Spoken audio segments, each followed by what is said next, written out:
আমার গল্প। শীতের দিনের নতুন গুড়, লেপ কম্বল, কমলা লেবুর কোয়া, সঙ্গে থাকে গ্রামের মাঝে ফুলকপি আর পালন শাকের ছোঁয়া। মেঠো পথে হাঁক দেয় যে রোজ দুপুরে সোনপাপড়ি আর জয়নগরের মোয়া। পিকনিক আর ঘুরতে যাওয়া, মজার মজার অনেক কিছু খাওয়া। শীতের রাজা শুধু দেয় যে সাজা, কোথাও ঠাঁই নেই যাদের একটু মাথা গোজা। ভাবছো তুমি এসব কি বলছি আমি?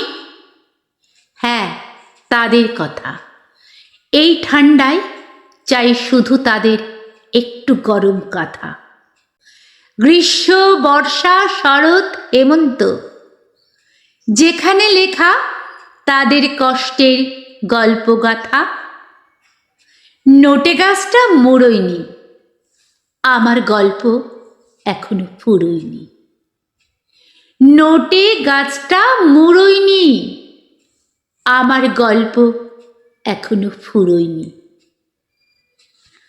কলমীয় কণ্ঠে আমি শর্মিলা।